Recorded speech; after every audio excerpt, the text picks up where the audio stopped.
Manufacture. The production of each process is passed on to the next till completion. Okay, ஒரு process முடிஞ்சு இன்னொரு ப்ராசஸ்க்கு வந்து அதோட units process ஆகி போயிடும், பாஸ்ட் ஆகி போயிடும் அப்படின்னு சொல்றாங்க. ஓகேவா, டில் கம்ப்ளீஷன். ஸோ மொத்தம் 3 ப்ராசஸஸ் இருக்கு, process A, B and C. So process A முடிஞ்சு அந்த யூனிட்ஸ்லாம் ப்ராசஸ் பிக்கு போகும், ப்ராசஸ் பி முடிஞ்சு அந்த ப்ராசஸ் யூனிட்ஸ்லாம் சிக்கு போகும், சிக்கு முடிஞ்சு டைரெக்டாக ஃபினிஷ்டு குட்ஸுக்கு போயிடும். ஓகேவா, ஸோ எல்லா டீட்டெயில்ஸுமே கொடுத்துட்டாங்க. ஃபர்ஸ்ட் வந்து நம்ம ப்ராசஸ் ஏ அக்கௌண்ட் தான் போட போகிறோம். ஓகேவா, ஃபர்ஸ்ட் கொஸ்டின்ல பாருங்க, வேஜஸ் அண்ட் மெட்டீரியல்ஸ். ப்ராசஸ் ஏக்கு வேஜஸ் அண்ட் மெட்டீரியல்ஸ் எவ்வளோ இருக்கு? 60,800.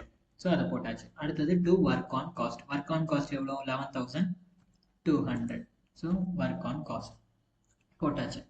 அடுத்தது பாருங்க, ப்ரொடக்ஷன் இன் யூனிட்ஸ். ப்ரொடக்ஷன் இன் யூனிட்ஸ் 72,000 கொடுத்துருப்பாங்கல்ல, இது வந்து நமக்கு க்ளோசிங் ஸ்டாக். ஓகேவா, ஐ மீன் க்ளோசிங் ஸ்டாக் கூட கிடையாது. எப்படி சொல்றதுன்னா, இந்த ப்ராசஸ் முடிஞ்சு அதோடைய அவுட்புட். ஓகேவா, ஸோ நம்ம டெபிட் சைட் போடுறது எல்லாமே இன்புட், கிரெடிட் சைட் போடுறது எல்லாமே அவுட்புட். ஸோ ப்ராசஸ் ஏக்கான அவுட்புட் வந்து 72,000. ஸோ அவுட்புட்னும் பொழுது இந்த ப்ராசஸ் ஏவோடைய அவுட்புட் தான் ப்ராசஸ் பிக்கு வந்து இன்புட்டாக போகும். கரெக்டா, ஸோ நம்ம ப்ராசஸ் பிக்கு போக வேண்டியது அப்படின்னு சொல்லிட்டு பை ப்ராசஸ் பி அக்கௌண்ட் அப்படின்னு போட்டுட்டு நம்ம வந்து என்ன பண்ணுவோம், அந்த அவுட்புட்டை நம்ம என்டர் பண்ணிடுவோம். 72,000. இதுதான் வந்து இது வந்து யூனிட்ஸ்ல இருக்கு. ஓகேவா, ஸோ யூனிட்ஸ்ன்னு கொடுத்துருக்காங்களா, ஸோ 72,000 யூனிட்ஸ் வந்து நம்ம யூனிட்ஸ் காலம்ல போட்டுருவோம். ஸோ இதுதான் நமக்கு ப்ராசஸ் ஏவோடைய அவுட்புட். ஸோ ப்ராசஸ் ஏக்கு வந்து வேற எந்த இன்ஃபர்மேஷனுமே கொடுக்கல, ஓப்பனிங் ஸ்டாக்கும் கிடையாது, க்ளோசிங் ஸ்டாக்கும் கொடுக்கல. நம்ம டேரெக்டாக டேலி பண்ண வேண்டியதுதான். ஸோ இங்கே பார்த்தீங்கன்னா இந்த பக்கம் வந்து நம்ம டேலி பண்ணணும், யூனிட்ஸை வந்து ரெண்டு சைடும் டேலி பண்ணணும். ஃபர்ஸ்ட் இங்கே 72,000 வந்துடும். ஸோ இந்த பக்கமும் டேலி பண்ணணும் இல்லையா, ஸோ அதனால் நான் இந்த பக்கமும் என்ன பண்ணுறேன், 72,000 போடுறேன். மெட்டீரியல் 72,000. ஓகேவா, ஸோ நான் இந்த பக்கமும் 72,000 போட்டேன். இப்போ காஸ்ட்டை நம்ம டேலி பண்ணணும். 60,800 ப்ளஸ் 11,200. அதுவும் நமக்கு டோட்டல் எவ்வளோ வருது? 72,000 தான் வரும். சேம் அதே நம்ம இந்த பக்கமும் டேலி பண்ணணும், 72,000. ஸோ அப்போ ப்ராசஸ் பி அக்கௌண்ட்டுக்கு ட்ரான்ஸ்ஃபர் ஆகிற அந்த 72,000 யூனிட்ஸ்க்கான காஸ்ட் எவ்வளோ? சேம் 72,000 தான். ஓகேவா, ஸோ இந்த காஸ்ட் அதாவது இந்த 60,800, இந்த 11,200 தான் இந்த 72,000 ப்ரொடியூஸ் பண்ணுறதுக்கு நமக்கு இன்கர் ஆயிருக்கு. ஸோ இப்போ நம்ம காஸ்ட் பர் யூனிட் கண்டுபிடிக்கணும். இப்போ ரெண்டு பக்கமுமே டேலி ஆயிடுச்சு. காஸ்ட் பர் யூனிட் கண்டுபிடிக்கணும். 72,000 அமௌண்ட். ஓகேவா, இந்த ருபீஸ் இருக்குல்ல அமௌண்ட், அது 72,000 டிவைடட் பை யூனிட்ஸ். யூனிட்ஸ் வந்து 72,000 தான். ஓகேவா, ஈக்குவல் டு 72,000 டிவைடட் பை 72,000 என்ன வரும்? ருபீஸ் 1. ஓகேவா, ஸோ ஒரு காஸ்ட் பர் யூனிட் வந்து 1 ரூபி. அதாவது ஒரு யூனிட்டை ப்ரொடியூஸ் பண்ணணும்னா ப்ராசஸ் ஏக்கு வந்து 1 ருபீஸ் இன்கர் ஆயிருக்கு. ஓகே, இப்போ ப்ராசஸ் பி அக்கௌண்ட்டுக்கு எவ்வளோ ட்ரான்ஸ்ஃபர் ஆகும்னு சொன்னோம்? இந்த 72,000 யூனிட்ஸ் ட்ரான்ஸ்ஃபர் ஆகும் இல்லையா. ஸோ இப்போ ப்ராசஸ் பி அக்கௌண்ட் போடும் போது ஃபர்ஸ்ட் நம்ம இந்த ட்ரான்ஸ்ஃபர் பண்ணுறதை இங்கே எடுத்துகிட்டு வந்துடுவோம். ஓகேவா, ஸோ இங்கே போடும்போது என்னன்னு போடுவோம்? டு ப்ராசஸ் ஏ அக்கௌண்ட் அப்படின்னு போடுவோம். அதாவது ஏ அக்கௌண்ட்ல இருந்து தான் பி அக்கௌண்ட்டுக்கு வந்திருக்கு அப்படின்றது நமக்கு தெரியும். ஏன்னா இது ஃபுல்லாகவே என்னது? இன்புட். அதாவது டெபிட் சைட் ஃபுல்லாக இன்புட், கிரெடிட் சைட் ஃபுல்லாக அவுட்புட். ஓகேவா, ஸோ இங்கே வந்துட்டு நம்ம ப்ராசஸ் ஏ அக்கௌண்ட்டுன்னு போட்டு இந்த 72,000. ஓகேவா, இந்த 72,000 வந்து நம்ம வந்து இங்கே போட்டுருவோம். அதே போல் பக்கத்தில் அதோடைய அமௌண்ட் எவ்வளவோ அதையும் போட்டுருவோம். ஓகேவா, இப்போ போட்டாச்சு. ப்ராசஸ் ஏ அக்கௌண்ட் 72,000, 72,000. அடுத்தது பாருங்க, கொஷினில் வந்து வேஜஸ் அண்ட் மெட்டீரியல்ஸ் எவ்வளோ கொடுத்துருக்காங்க? 24,000. ஸோ வேஜஸ் அண்ட் மெட்டீரியல்ஸில் 24,000 போட்டுருங்க. அடுத்தது work on cost. Work on cost எவ்வளோ கொடுத்துருக்காங்க? 12,000. Sorry, 10,500. So 10,500 work on cost. இப்போ அடுத்தது பாருங்க, இதில் இந்த இன்ஃபர்மேஷனும் கொடுத்துருக்காங்க. அடிஷ்னல் இன்ஃபர்மேஷனாக பாருங்க, stock units from preceding process 1st July 2007. அதாவது ப்ரெசீடிங் ப்ராசஸ்னா முன்னாடி உள்ள ப்ராசஸ். பிக்கு முன்னாடி எந்த ப்ராசஸ் நடந்திருக்கும்? ஏ நடந்திருக்கும் இல்லையா, அதோடைய ஓப்பனிங் ஸ்டாக் கொடுத்துருக்காங்க. அதோட ஓப்பனிங் ஸ்டாக் பாருங்க, 8,000 வந்து ப்ராசஸ் பிக்கு வந்திருக்கு அப்படின்னு சொல்லியிருக்காங்க. ஓகேவா, so stock units from preceding process 1st July 2007 8,000 அப்படின்னு சொல்லிட்டாங்க. ஸோ இது வந்து நமக்கு என்னது? 1st July. அவங்க டேட் பாருங்க, 1st Julyன்னு கொடுத்துருக்காங்களா, அது வந்து ஓப்பனிங். 31st July கொடுத்துருக்காங்க இல்லையா, அது வந்து க்ளோசிங். ஸோ ஓப்பனிங் ஸ்டாக்கில் வந்து நம்ம எவ்வளோ போடணும்? யூனிட்ஸ். ஏன்னா அவங்க கொடுத்துருக்கிறது கொஷனில் கொடுத்துருக்கிறது யூனிட்ஸ். ஸோ நம்ம யூனிட்ஸ் காலமில் 8,000 போட்டுருவோம். ஓகேவா, ஸோ இது வந்துட்டு ஓப்பனிங் ஸ்டாக். இது வந்து நமக்கு அமௌண்ட் எவ்வளோன்னு தெரியாது. நமக்கு யூனிட்ஸ் கொஷின்ல கொடுத்துட்டாங்க, பட் அமௌண்ட் எவ்வளோன்னு தெரியாது. கரெக்டா? அதுக்கு தான் அவங்க வந்து ஒரு ஹிண்ட் கொடுத்துருக்காங்க. என்ன கொடுத்துருக்காங்க? யூனிட்ஸ் ஃப்ரம் ப்ரிசீடிங் ப்ராசஸ்ன்னு சொல்லியிருக்காங்க. அப்போ போன ப்ராசஸ்ல நம்ம பெர் யூனிட் எவ்வளோ கண்டுபிடிச்சோம்? 1 ரூபின்னு கண்டுபிடிச்சோம். கரெக்டா? Cost per unit. ஸோ அந்த 1 ரூபியை வச்சு தான் இதோட அமௌண்ட்டை கண்டுபிடிக்க போகிறோம். So 8000 opening stock into 1 rupees per யூனிட்டோட நம்ம மல்டிப்ளை பண்ணோம்னா நமக்கு total cost of opening stock வந்து 8000 தெரிஞ்சிடும். ஓகேவா? ஸோ இப்படி தான் நம்ம வந்து கண்டுபிடிக்கணும். ஸோ இப்போ வந்து அடுத்தது பாருங்க, stock units from preceding process 31st July. இது வந்து க்ளோசிங் எவ்வளோ கொடுத்துருக்காங்க? 2000.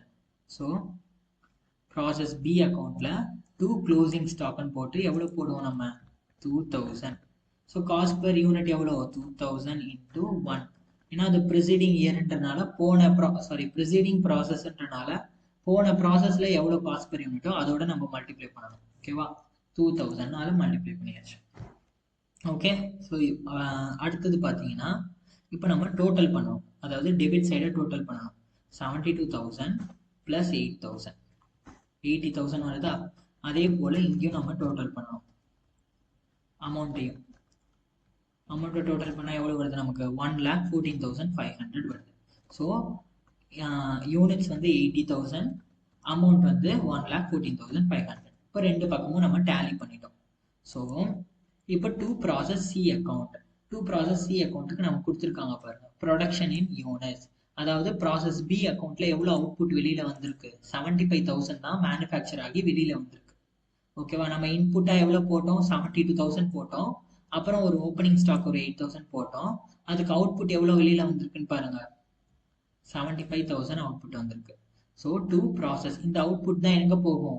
ப்ராசஸ் சி அக்கௌண்ட்டுக்கு போகும். ஸோ அதனால தான் நம்ம டூ ப்ராசஸ் சி அக்கௌண்ட் அப்படின்னு போட்டுட்டு இங்கே எவ்வளோ போடுவோம்? 75,000.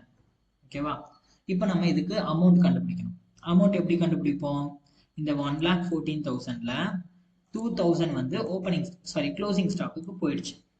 அப்போ 1,14,000ல 2,000 போயிடுச்சுன்னா மிச்சம் இருக்க இந்த பேலன்ஸ் அமௌண்ட் தான் 75,000க்கான அமௌண்ட். ஓகேவா? ஸோ 1,14,500 அதில் வந்துட்டு இந்த 2,000 நம்ம சப்ராக்ட் பண்ண போகிறோம். ஏன்னா 2,000 வந்து க்ளோசிங் ஸ்டாக்குக்கு கொடுத்துட்டாங்க. அந்த அமௌண்ட் க்ளோசிங் ஸ்டாக்கோடது.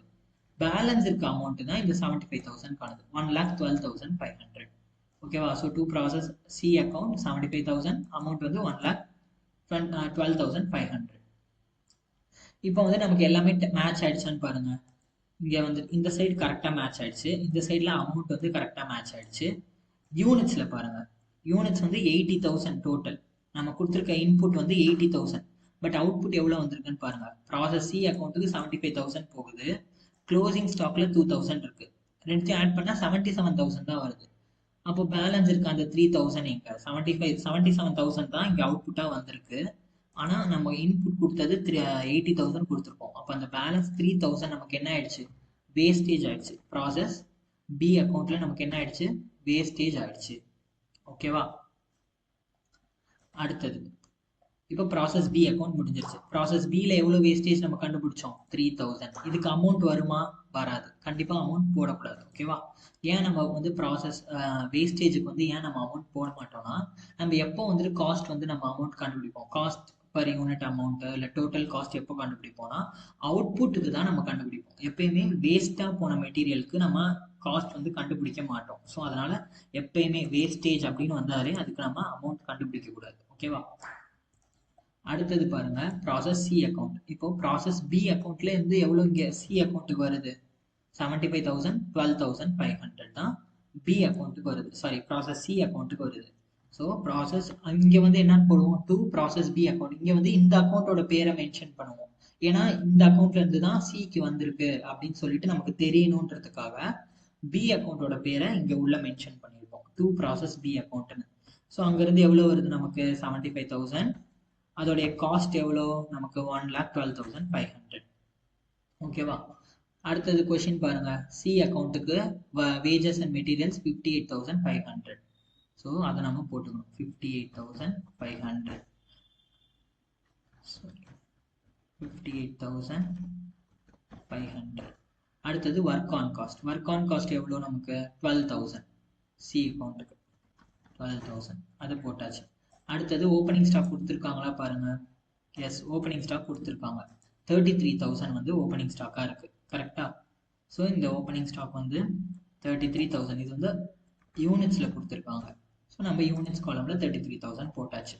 இப்போ பாருங்க, இது வந்து என்ன சொல்லியிருக்காங்க, units from preceding process 1st July 2007. போன ப்ராசஸ்க்கு பண்ணோம்ல, பி ப்ராசஸ்க்கு பண்ணோம்ல, அதே மாதிரி தான் 33,000 யூனிட்ஸ் கொடுத்துட்டாங்க. ஆனால் அமௌண்ட் கொடுக்கவே இல்லை.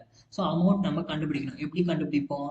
போன ப்ராசஸோட காஸ்ட் பர் யூனிட்டோட நம்ம மல்டிப்ளை பண்ணுவோம். ஓகேவா? ஸோ போன ப்ராசஸ்க்கு காஸ்ட் பர் யூனிட் எப்படி கண்டுபிடிச்சோம்? சேம் 1,12,500 டிவைடட் பை 75,000 பண்ணோம்னா நமக்கு 1.5 வரும். கரெக்டா? இந்த டோட்டல் காஸ்ட்டை நம்ம யூனிட்ஸால மல்டிப்ளை பண்ணோம்னா காஸ்ட் பர் யூனிட் வந்துடும் 1.5. ஸோ போன ப்ராசஸ்ல வந்து காஸ்ட் பர் யூனிட் 1.5 இருக்கா, அதை வச்சு தான் நம்ம வந்துட்டு இப்போ இந்த 33,000 மல்டிப்ளை பண்ணணும். 33,000 இன்டூ 1.5 பண்ணோம்னா 49,500 வரும். இதுதான் வந்துட்டு ஓப்பனிங் ஸ்டாக்குக்கான அமௌண்ட். ஓகேவா? அடுத்தது பாருங்க, க்ளோசிங் ஸ்டாக் கொடுத்துட்டாங்க. க்ளோசிங் ஸ்டாக் 11,000 இருக்கு. ஸ்ட்ரெயிட்டாக நம்ம க்ளோசிங் ஸ்டாக் எந்த பக்கம் போடுவோம்? க்ளோசிங் ஸ்டாக் வந்து நமக்கு அவுட்புட். கரெக்டா? அதனால நமக்கு கிரெடிட் சைடில் வந்துடும். ஸோ க்ளோசிங் ஸ்டாக் நமக்கு 11,000. ஸோ 11,000 இன்டூ அமௌண்ட் கண்டுபிடிக்கணும்னா என்ன பண்ணணும்? ப்ரிசீடிங் இயர்னு ப்ரிசீடிங் ப்ராசஸ்ன்னு சொன்னதுனால ப்ரீவியஸ் ப்ராசஸோட காஸ்ட் பர் யூனிட்டோட மல்டிப்ளை பண்ணணும். 11.5 இன்டூ 1.5, சாரி 11,000 இன்டூ 1.5, 16,500. ஓகேவா? இப்போ நம்ம ரெண்டு பக்கமும் மேட்ச் பண்ணணும். அதாவது டெபிட் சைடை ஃபர்ஸ்ட் மேட்ச் பண்ணணும். ஓகேவா? டெபிட் சைடை மேட்ச் பண்ணோம்னா நமக்கு டோட்டலாக யூனிட்ஸில் பாருங்க 1,08,000 வருது. அமௌண்ட்டில் பாருங்க 2,32,500 வருது. ஓகேவா? ஸோ இதையே நம்ம வந்துட்டு ரெண்டு சைட்லையும் போடணும். கிரெடிட் சைட்லையும் இதை வச்சு டேலி பண்ணணும். ஓகே, இப்போ டேலி பண்ணியாச்சு. இப்போ நம்ம அமௌண்ட் கண்டுபிடிக்க வேண்டியதான். So to finished stock account, first finished stock account பியில், சாரி ப்ராசஸ் சியில் வந்து எவ்வளோ நமக்கு அவுட்புட்னு சொல்லியிருக்காங்க பாருங்க.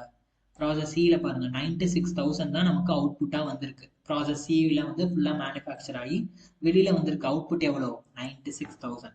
ஸோ 96,000 தான் டு ஃபினிஷ்டு ஸ்டாக் அக்கௌண்ட். இங்கே ஏன் ஃபினிஷ்டு ஸ்டாக் அக்கௌண்ட் போடுறோம்?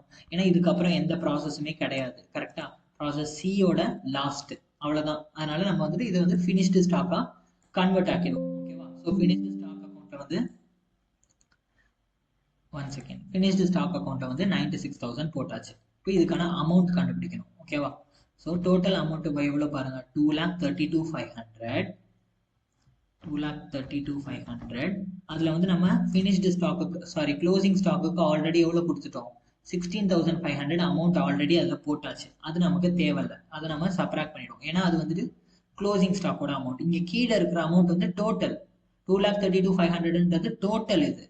ஸோ அதுல இருந்து நம்ம க்ளோசிங் ஸ்டாக்குக்கான அமௌண்ட்டை நம்ம சப்ராக்ட் பண்ணிடுவோம். அதுக்குடைய காஸ்ட்டை சப்ராக்ட் பண்ணிட்டு மிச்சம் இருக்கிற 2,16,000 தான் நமக்கு ஃபினிஷ்டு ஸ்டாக்குக்கான காஸ்ட். ஓகேவா? ஸோ இப்போ இதுக்கு காஸ்ட் பர் யூனிட் எப்படி கண்டுபிடிப்போம்? 2,16,000 total cost divided by 96,000 total units produced. இது வந்து அவுட்புட். டோட்டல் யூனிட்ஸ் ப்ரொடியூஸ்ட் வந்து இதுதான். இது வந்து க்ளோசிங் ஸ்டாக். இது வந்து க்ளோசிங் ஸ்டாக். க்ளோசிங் ஸ்டாக்கை நம்ம ஆட் பண்ணி போடக்கூடாது. க்ளோசிங் ஸ்டாக்கை நம்ம ஏன் ஆட் பண்ணக்கூடாதுன்னா, க்ளோசிங் ஸ்டாக்ன்றது நமக்கு ப்ரொடக்ஷன்ல யூஸே பண்ணலை. ஓகேவா? அதில் ப்ரொடக்ஷன்ல யூஸ் பண்ணாமல் நம்ம ப்ரொடக்ஷனுக்காக எடுத்திருப்போம். பட் ஆனால் அது தேவையில்லைன்ட்டு நம்ம அப்படியே வச்சிருந்திருப்போம். அதை வந்து நம்ம க்ளோசிங் ஸ்டாக்காக காமிச்சிரும். இது வந்து அடுத்த ப்ரொடக்ஷன், அடுத்த ப்ராசஸ்க்கோ இல்லை அடுத்த ப்ரொடக்ஷனுக்கு நம்ம எடுத்து யூஸ் பண்ணிப்போம். பட் இது வந்து ஃபினிஷ்டு ஸ்டாக். இது வந்து டோட்டல் அவுட்புட், நம்மளோட ப்ராடக்டோட அவுட்புட் இது 96,000. ஸோ இந்த அவுட்புட்டுக்கு தான் நம்ம காஸ்ட் பர் யூனிட் எப்பயுமே கண்டுபிடிப்போம். ஓகேவா?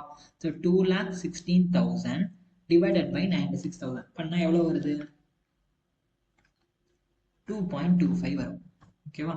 ஸோ 2.25 தான் வந்து நமக்கு காஸ்ட் பர் யூனிட். ஓகேவா? ஸோ இப்போ நம்ம ரெண்டு பக்கமும் டேலி ஆயிடுச்சான்னு செக் பண்ணணும். இதுக்கு வந்துட்டு டோட்டல் செக் பண்ணீங்கன்னா டேலி ஆயிருக்கும். இங்கேயும் டோட்டல் செக் பண்ணீங்கன்னா டேலி ஆயிருக்கும். யூனிட்ஸில் வந்து இந்த பக்கம் டோட்டல் செக் பண்ணீங்கன்னா டேலி ஆயிருக்கும். இந்த பக்கம் டோட்டல் செக் பண்ணுங்க, டேலி ஆகுதா? ஆகாது. ஏன்னா இந்த இடத்துல பாருங்க 96,000 + 11,000. 96,000 + 11,000 பண்ணால் எவ்வளோ வருது? 1,07,000 தான் வருது. பட் ஆனால் டோட்டல் எவ்வளோ இருக்கு நமக்கு?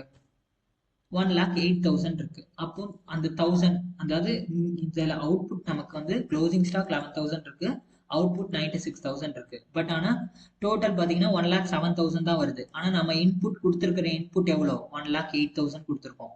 அப்போ 1000 வந்து நமக்கு லாஸ் ஆயிருக்கு. ஓகேவா? So 1,08,000 minus 96,000 minus 11,000. 1000 என்ன ஆயிடுச்சு? வேஸ்டேஜாக போயிடுச்சு நமக்கு. ஓகேவா? ஸோ அதை நம்ம வந்துட்டு வேஸ்டேஜ் அப்படின்னு காமிச்சிருவோம்.